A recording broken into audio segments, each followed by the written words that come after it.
Hi everyone, welcome back. Now, many of you have been asking for more content on this Arron Smith Spear LT.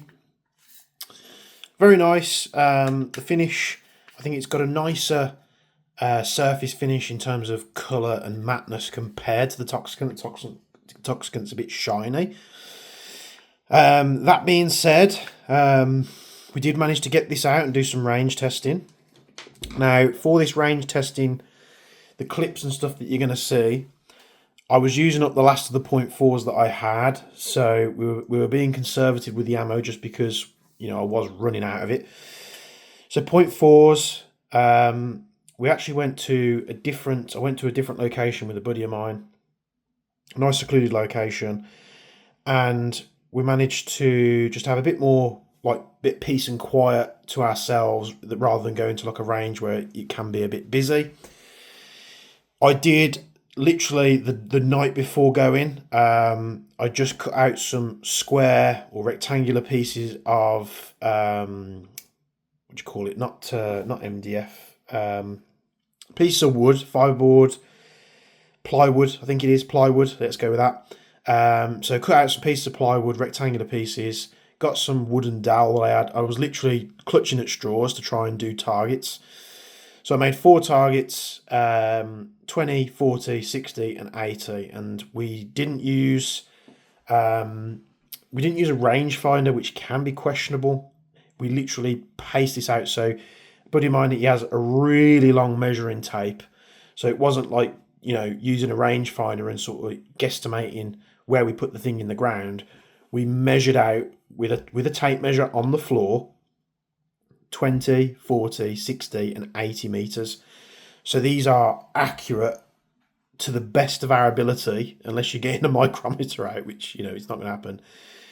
They were to the meter, within a tolerance of a couple of millimeters, So you'll see they're lined up down the side of this this hedgerow. And the first thing that I wanted to do was get some footage with the Arron Smith Spear. So 0.4 gram BBs. What I will say before we go into that is I think I did mention in the last video that the hammer seemed to be really weak, the hammer spring. Now it doesn't really punch like the other guns. Do I have one here to show you? Yes, I do. I mean, this is the Noveski, just because I've got it to hand. So it's got a nice positive snap, where when you fire or when you pull the trigger on the Arron Smith, it just the hammer both feels and sounds very, very weak, like it hasn't quite got as much punch there. So I think at the start of the mags, I was experiencing a bit of light striking, which meant the BBs were sort of like just dropping straight out the barrel. Did struggle to get this sort of set. I'm not convinced, and you do get this weird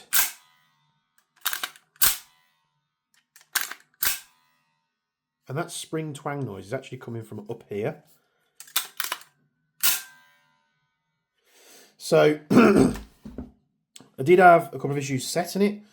That hot wheel that comes with it was quite difficult to turn. So, getting your hand in there and trying to turn the wheel, I couldn't actually turn it by hand. I had to get a flathead screwdriver and notch it each time, which for usability, you're not necessarily going to have tools on you in the field. So that was the first niggly issue that I had.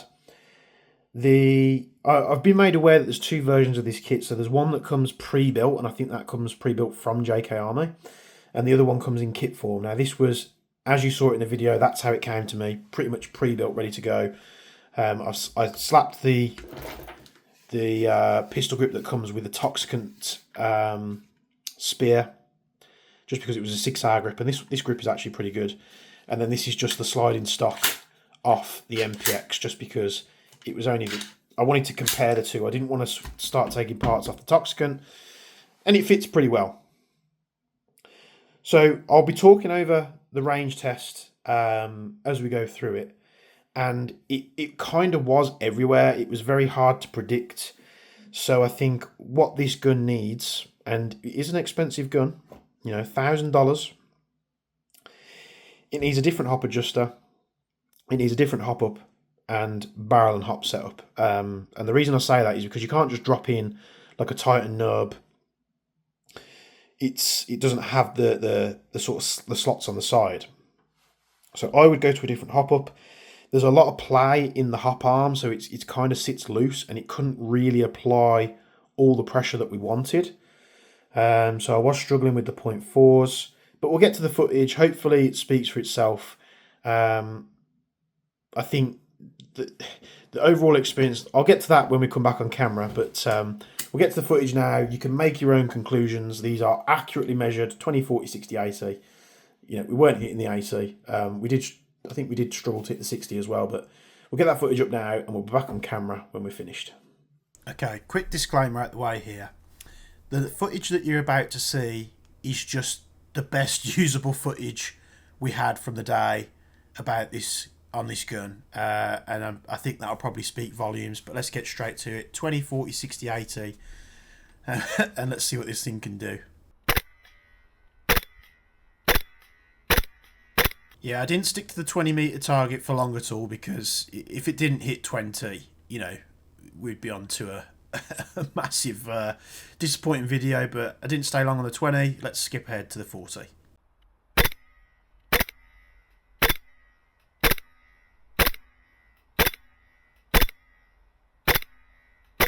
Many of you might be asking why we went to a 0.4 gram BB, and the whole reason why is because we started off on a 0.3 and we were struggling to even hit the 40 because it was kind of just a little bit everywhere. So we had to go to the 4 to bring that sort of grouping down. You'll see they underhop to begin with. We did play around with the hop a bit on the day, but the hop adjuster is so ridiculously hard to adjust. We kind of just had to get to a point where we're going to have to record some footage, otherwise we're just going to end up packing up and going home.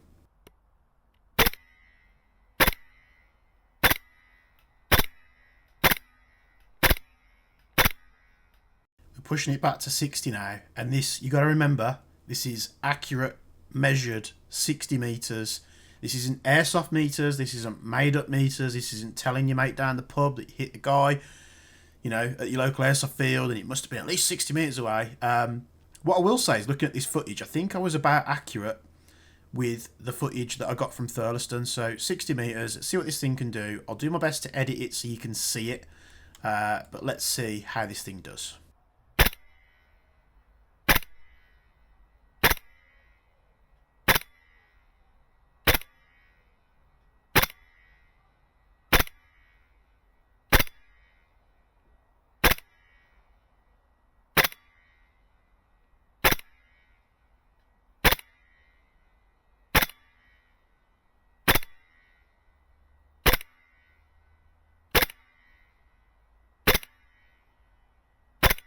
If you look and listen carefully, we do actually get some hits, and that is quite remarkable. 60 meters with a 0.4 at 1 joule is not bad at all. The only thing I'd say is the accuracy is really unpredictable. The setup that comes in this rifle, as it came to me, just isn't fully optimized. You need something with a bigger contact patch, that W-hold weird rubber. It needs swapping out. But, you know, it's not the end of the world if you can get the hop adjuster to work as you want it to. The next footage you're going to see is where I was mid-testing it. I just handed it to the buddy of mine. Now, what you got to remember, he's not used to shooting gas blowbacks. This is a brand new platform to him, and we were both struggling. I probably have a bit more experience with GBBs, so that's why I did a little bit better. But I just said, shoot it, have some fun, and see what you think. So here is his first hands-on. I literally just threw the rifle to him and said, give it a blat.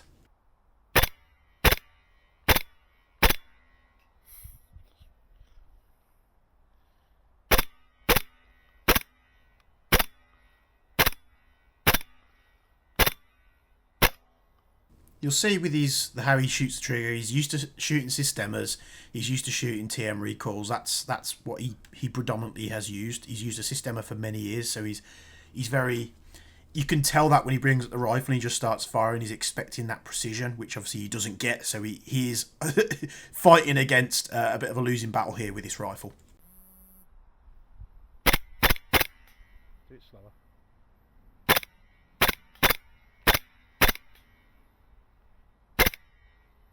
We actually managed to force an extra click on the hot wheel by literally putting a screwdriver in one of the notches of the wheel and just giving it a tap with another screwdriver. That's what it took to get this adjuster to move. So you'll see then all of a sudden we start getting a bit more lift on the hot rubber. With some more time on this rifle, maybe fit like a guns modifier adjuster, I think we get better results.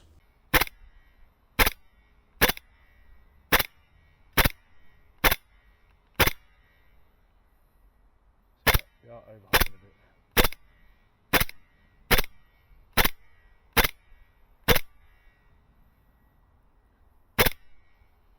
After this clip, we actually put the Arron Smith back in the gun bag and retired it for the day. What I wanted to do at this stage is I'm just going to cut to a clip now of the Toxicant Spear LT with a 0.4. It's a hell of a lot easier to adjust the hop adjuster. It's pretty much where I left it at Thurleston, but I'm just going to give you a bit of context to what you probably expect out of a platform like this. So I'm going to cut to it now. First of all, you're going to hear the gun sounds completely different.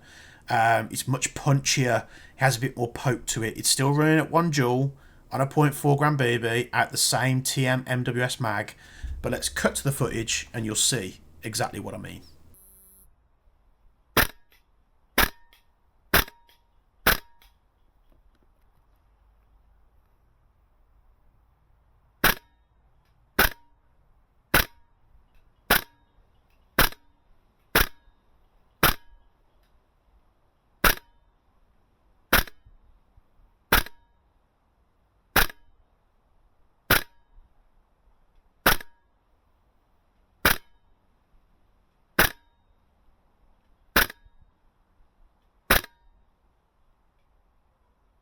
I don't think I'm going to hit 80, but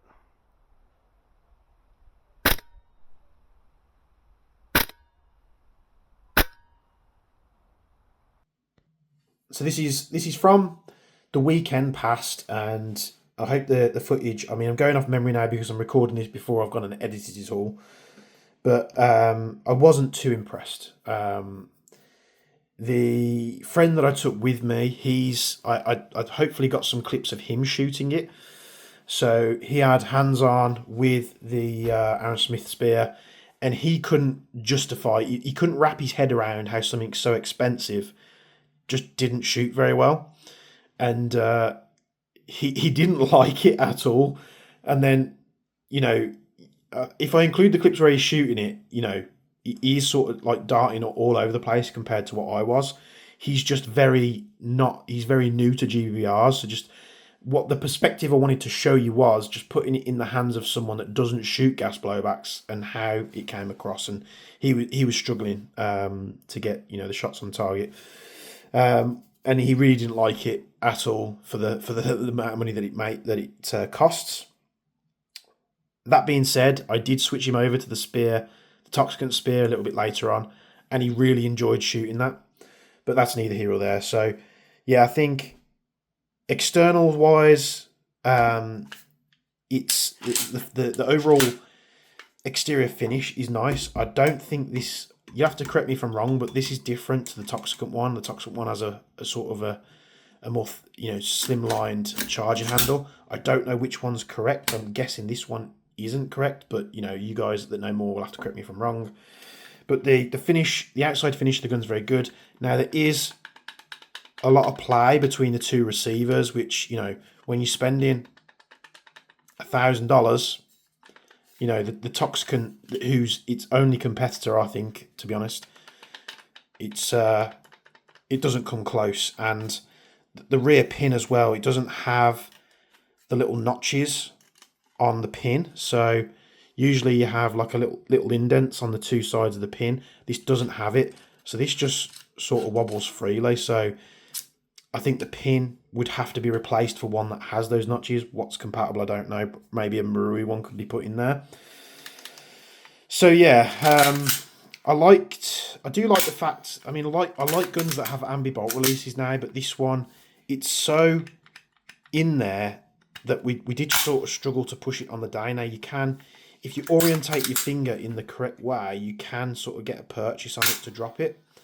But we just sort of resorted to using the normal bolt release. Now the magazines I was using were the normal Maru mags. This is shooting .4s.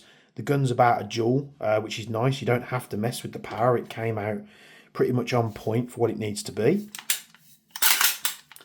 And yeah, obviously I'll be doing a bit more stuff with this. I would like to fit, you know, different hop and barrel setups. I don't know what hop and barrel setup this is, whether it's something that JK Army fit or whether it's something that Arron Smith supply with the kit. But I wasn't impressed with it at all. So I'd have to switch out the barrel. I'll probably go for a Lilacs Prometheus 603, which is my go-to barrel for MWSs.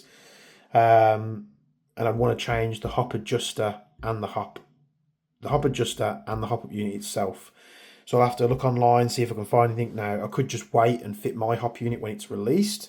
That is a possibility. I'm sure I do have a Marui one knocking about somewhere, but you know, we'll get to that later down the line.